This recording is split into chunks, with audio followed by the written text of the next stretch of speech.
gozaimasu, gamers, and welcome to the long-awaited studio tour. And by long-awaited, I mean nobody, not a single one of you asked for it, but I'm making it anyway because this is my channel and I felt like doing it. But why, Sumito? Why do you think anybody would care about the place where you make the videos that people watch sometimes occasionally? Recently, I've gotten into watching a bunch of desktop setup tours, a tour of my desk, my aesthetic PC setup, and I've noticed that every one of them feels very like, they're gorgeous, they're beautiful. People have like color coordinated PCs and keyboards and mice and, you know, desk mats and like gorgeous setups with little aesthetic touches and personality traits and stickers and spray paint and RGB lights across the wall. And they all look so good. And naturally they do. People are making their setups to be in a way that's like representative of them, or they know they're gonna make tours and take pictures on Instagram or what have you.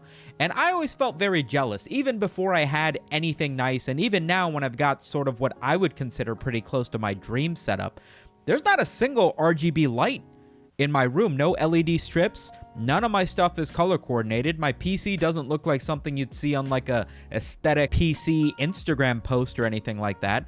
But I still felt like there was a place for the stuff that I have naturally. I feel like I'm a little bit of an outlier. Like none of my stuff is necessarily aesthetic or photogenic or any of that.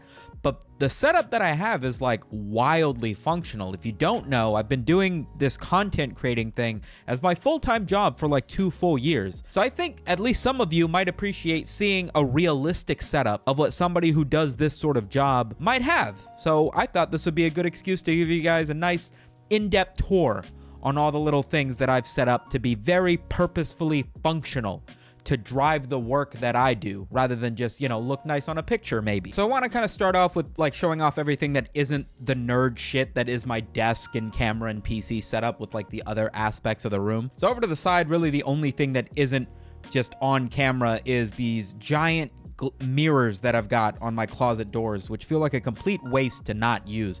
I recently started taking a few photos on my Instagram and stuff since we've been so graciously sponsored by Into the AM. I can't express how cool it is to go from like not having a sponsor for like damn near 2 years to then having a sponsor that literally signs up for like 5 months of sponsorships on my channel. Like, it's so cool to have that happen. But in taking the time to wear some of their clothing and taking pictures to be able to show it off on Instagram and stuff, I realized just how much fun it is. Like streaming and making YouTube videos, like I'll never complain about it. This job's great. But both of those things require me just to sit at my computer and go nowhere else for like 5, 6, 8 hours at a time sometimes to make a video or to do a stream on Twitch. But on Instagram, where if you have a big enough following and that can also be a part of like your job, whether it's for exposure or you actually get paid to post pictures on there, you get to put on nice clothes, you get to wear accessories, do up your hair, you feel all confident, you go out to a coffee shop or an aquarium that you'd never take the time to go to otherwise, take some photos, and that's like part of making content online. Like, that sounds sick and I want to get into it. And I feel like this giant mirror is the key to it. I'd love to just stand in front of it. I think I'm just going to start taking pictures in front of this giant mirror,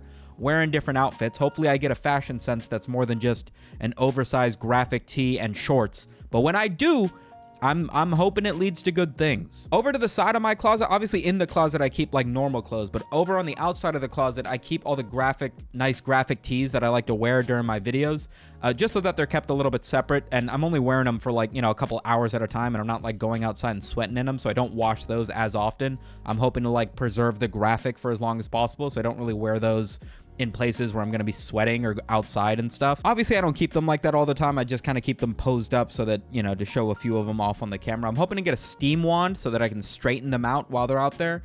You know, it's a rack of clothes. I know I said functional, but it's just a rack of clothes. So the opposite wall from the one that you're looking at on the camera, that wall over there is, it's mostly nothing. The lights that I use to light up my green screen, and when it's not my green screen, the bookshelves behind me, are two softbox lights by a company called Savage, I believe. I bought them while I worked at the computer store that I worked at because I think the employee price on them was only like $100. They're like $300 normally, and I got 2 of them. I've used them for like 5 or 6 years. One of them burns out if you turn it over 40%, so I just kept them at 35%, and they've been running fine in the meantime. The ring light that you see pointed at the backdrop there was what I used to use. It's a little bit too harsh, and it doesn't do a great job at lighting me up from 2 angles, so I don't use it anymore. The giant curtains that you see on the far wall are really just there for sound absorption. I'm sure it's not the best way to do soundproofing, but I already owned it because I used to use that as my green screen before I got the one that I mounted my ceiling here. Apologies for the phone quality audio, but I just wanted to make sure that everything that I was talking about matched up with what I was showing you as we take a look at the backdrop. This is where I sit.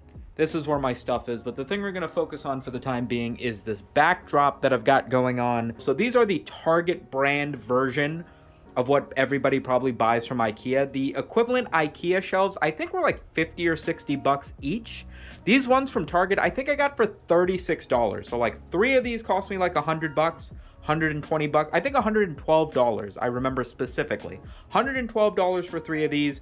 This one was being thrown away by somebody and they were like, yo, do you want this? And I ended up with a 4th one. Almost all of this is just gifts from people during PO unboxing. Some of this is stuff that I've like gotten for my birthday or you know, gifted by people outside of that, but like stuff like this beautiful first edition of Berserk by Kento Miura was gifted to me by my lovely patron Angie. Thank you so much, Angie. She also made these really sick SumitoMedia X Studio Ghibli artwork. You've got the vending machine with the Millennium Puzzle in it and the no face, and you got the little Studio Giblets and my 2 cats and Misato and, you know, a jar with a Vaporeon in it. Like, you guys probably haven't seen this ever if you only watch my YouTube videos, because I keep all of this covered up with this nice tucked away green screen. I can't express how dope it is. I used to have to use this thing and it would get dusty and I'd have to pull it tight with like 100 fucking clamps so that it was flat.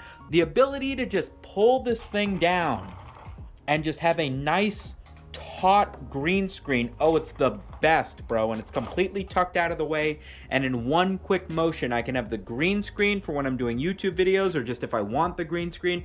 And then if I don't, it's not just it's not just a boring plain wall. You got the ukulele from the Colleen Ballinger thing, you've got the little, you know, all this other stuff. It's great. I highly recommend it. I'm so happy having it.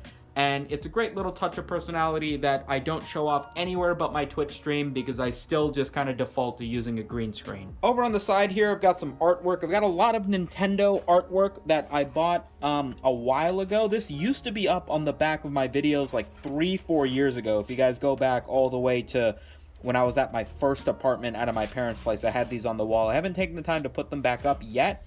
But I've certainly got some space to do so. This is sort of my electronics charging station. You know, I've got a USB splitter just plugged into the wall here that provides power to, this isn't powered, but like my Nintendo Switch controller, my Xbox controller, wireless microphones. I keep like, this has to be like 60,000-70,000 milliamp hours of external batteries just in case there's 5 blackouts in a row, I guess. And then here's a quick shot of where I keep my PC. It's dusty, obviously. This is a Corsair 570X case. The entire thing is tempered glass. You know, you can take a look inside of it if you want to, but like I said, basically no RGB, basically nothing other than a ton of dust coming into it because I lost one of the sides. What are you gonna do, you know? I'm sure the question on everybody's mind is, Sumito, did you import all the dust available in the Sahara Desert so that you could place it on every part of your room? And all I can say to that is there's probably a reason that the black coloring of all sorts of bookshelves and media stations are like always the cheapest option. I think wood coloring looks dumb, especially in the backdrop. I feel like black is cleaner, but man, does it show dust. I mean, I promise you, I dust this stuff occasionally, but it doesn't look like it. Okay, so here is the workstation. Here's the setup. There's my camera. There's OBS. You can really kind of get a feel for how I like to have stuff set up. And this is sort of the big thing I was talking about when I was mentioning functionality. So if you want to know what's in my PC, which is tucked away to the back there, it's like over on the side. I'll link my PC part licker? What the fuck? I'll link my PC part picker list down in the description so you can see every little bit of what I've got. But I want to go over all this and just sort of give my thoughts on it. So for a long time, everything that I had for my PC setup was very much just what was returned to the computer store that I worked at. Obviously, I made money there, and like, you know, I played games recreationally. I even made videos recreationally. So it wasn't the end of the world for me to spend some money on a hobby that I enjoyed.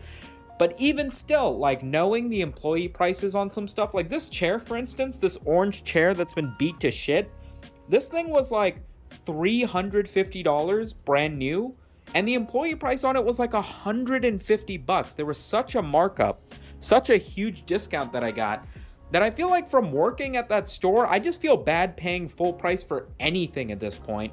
So a lot of this stuff is still just sort of like the most budget available version of whatever like a professional might use. I don't know. So just quickly so I can close this drawer, this is a Focusrite 2i2 sound interface. If you use a microphone like the one that I do that needs like something more than a USB, it needs an XLR with power, you got to get an audio interface. I don't know what those are called. What is that called? Like a mix amp, a preamp, whatever. I've got one of those. I keep it in this IKEA Alex drawer. I used to have 3 of these things that had an entire table spread across it, but now I just have one because the table stands by itself, and that just houses, you know, random microphones and PC fans and crap that I might need at some point. This desk my fiance bought for me, it is a Smug desk. I have Googled that before, but I can't find this exact one. It is a motorized height adjustable desk that you can just, you know, do this, and then if I ever wanted to use this as a standing desk, or if it isn't ever just like you know, if it's not the height you want it to be, you can make it the height you want to be. Unlike men, am I right, ladies? So for my monitors, the 2 monitors on the side don't matter at all. They're 24-inch monitors. I made sure that they were IPS because I knew the viewing angle wouldn't be dead on when I was sitting at them. So it was important that they don't be TN panels so that they don't sort of like lose their visibility because it's vertical or tilted to the side or something. This is a Dell, that's like an LG or something. Literally don't matter. I would say buy the cheapest monitor you can as long as it's 1080p and IPS for side monitors. This main monitor, however, is a 27-inch 1440p IPS 165 hertz G-Sync monitor. I wanted to make sure that my main monitor was IPS because before this I had one that was TN and it would burn my fucking eyes whenever I had a light mode background of anything. This thing being IPS makes the blacks nice and inky. It makes the brightnesses of things not drastically different, and it's dramatically more color accurate. Look at my fucking face. The reason I have 3 separate monitors instead of one big widescreen monitor is because I like the separation of applications. When you're doing something like streaming, for instance, you have to separate the game that you're playing from like your OBS on the side, from your different tabs if you've got music and stuff playing. You have to kind of do that all through software, or you have to do a window capture, and that always sort of bugged me.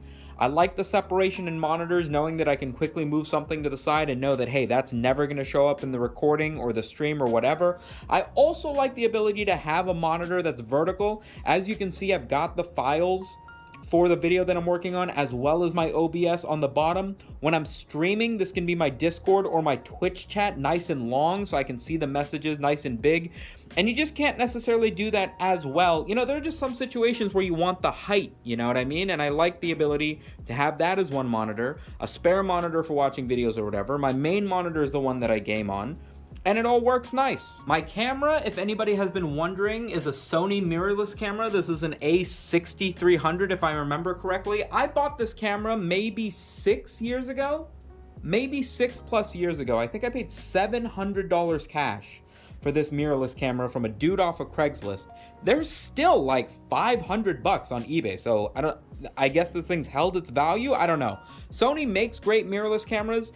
They're excellent if you want to use them with a cam link and use them just like a webcam, the way that I do. So this thing records directly into my PC, as you could see before it burnt out, because I guess I've been moving stuff too much. This lens that I have on it is a Sony G, not a G Master lens, but a G lens. This is like an 18mm, I want to say f4, f5, 6, I don't know. If I can remember the spec, I'll show it to you, but I bought this, I think just a couple years ago. The lens was like $700 or $800 from Best Buy. This is a really expensive setup. Obviously, you don't need that, but I've bought these pieces over the course of time as I've had the money. And when you're working with a green screen the way that I do, it's really hard to get a good crisp key out, you know, when you're taking the green away from you, if you don't have a really solid, sharp picture without doing a bunch of post-processing. I've got a really janky mount that it's a hot shoe mount that turns into like a webcam millimeter. I'm using the wrong terminology. So when I'm sitting here for Twitch streaming, like I want to have my webcam basically have the same picture that my DSLR does. This mirrorless camera, I have all the settings on it tuned to be perfect when I have my lights on for YouTube recording, because I need the green screen to be nice and bright. But when I'm streaming and I'm sitting here for like 6 hours plus, right, I don't necessarily want to have to turn those lights on. So instead I use this webcam, which has auto adjustment for the brightness. So, I lift this little privacy screen that I've got, boom, that's my camera for Twitch. And then when I'm doing stuff for YouTube, boom, that's my camera for YouTube. Nice and simple. My microphone arm, this was a recent purchase. Oh my goodness. This is the best possible thing I could have bought. This is the Elgato. I've got the box right there. It's the Elgato Wave Mic Arm LP. The LP is low profile. Normal microphone arms have to be on like the side of your desk. And it's like an arm, so it comes up and then out. And you have to like put your arm under it to reach your keyboard. All of that felt cringe. And then I found this low profile mic arm that sits under my monitor. I can push it off to the side and it's completely out of the way. And then when I want to record, like I just pull it out. If you watch the beginning of this video, you probably couldn't even tell that this thing was on an arm, because normally, oh my God, I don't want to bitch about that. I used to have to use like that little thing with a gooseneck arm. I used to have to put it right here in front of my keyboard, and I would record and talk about memes, and then I'd have to move it and then access my key. I cannot express how nice it is to have that mic arm. It seems like a little thing, such a big improvement. Stream Deck, nothing serious. You can see from the number of things I have active that I don't use this a ton. This is a Red Dragon keyboard. This thing, clicky as hell, right? This thing was like $40. It's got like fake Cherry MX Blues. It's not actual Cherry switches, but they're nice and clicky. It's a 60% board, which I like to use. This is a SteelSeries Rival 3. Again, it's like a $40 mouse. None of this stuff's expensive. I have had very expensive keyboards, very expensive mice, but as things have broken over the course of time or have just gotten dirty and I wanted to replace them, I have found myself gravitating to like the least expensive mechanical keyboard that's got pseudo blue switches, the least expensive SteelSeries mouse, and that's just kind of my go-to setup, I'm going to throw my PC specs up on the screen just for anybody who wants to see them quickly. If you care enough about the specific components in my PC, you don't need anything more than a list. My explanation on what I have in my computer is just, it was whatever was the best deal. My CPU, motherboard, and RAM were all on a crazy bundle deal because I bought them around Black Friday. I must have saved like $300+, even though I was buying all that stuff basically brand new. So it worked out great. And my graphics card was something I bought off of a buddy for like $300 pre-owned. So I saved a couple $100 there, and it's an incredible value. Like the entirety of my PC, if you bought it off a shelf right now, might cost you something like $2,000, $2,500. I probably paid half of that when you consider everything, all the deals and stuff that went into it. So that's kind of the biggest thing about it. Other than that, I don't know. I mean, I'm really happy with the setup of everything that I've got going. I feel like it's very seamless. Like I can reach over, turn on my camera, pull my microphone up to my face, and just start talking to an audience of 100,000 plus people. And I feel like removing all the little roadblocks over the course of these last 5 years, I don't need to set up a green screen that I got to take down. I don't need to move lights around. I don't need to move a microphone in front of me. The camera doesn't need to be readjusted. Removing all these roadblocks has really helped me be able to create content more efficiently. And I'm really happy with the way that it is set up now. I will say a few things that I would like to add to the room. Obviously, I would like to get a new chair at some point. This one's on its last legs.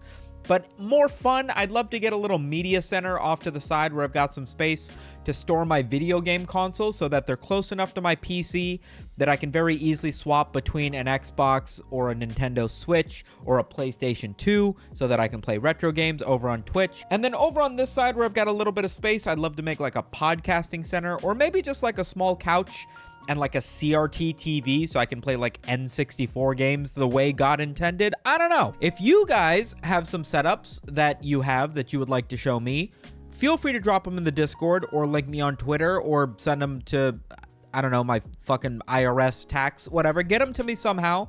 I would enjoy taking a look at them. And if you guys have any questions that I, for some reason, didn't answer in this video, despite it being 20-something minutes long, leave them down in the comments, and I will be happy to respond to them there. Big shout out to the patrons who should be scrolling somewhere on the screen. If you guys haven't seen it, go check out Punch Punch Forever, the new animation made by Spidoru, the guy who did the Clussy meme, has made a new 90s anime-inspired YouTube. I don't know, it's still like a 90s anime. It's hilarious. It's great. If you haven't seen it, you should see it. I'll link it in the description, and I'll catch you guys on whatever next week's video is, yeah? Peace.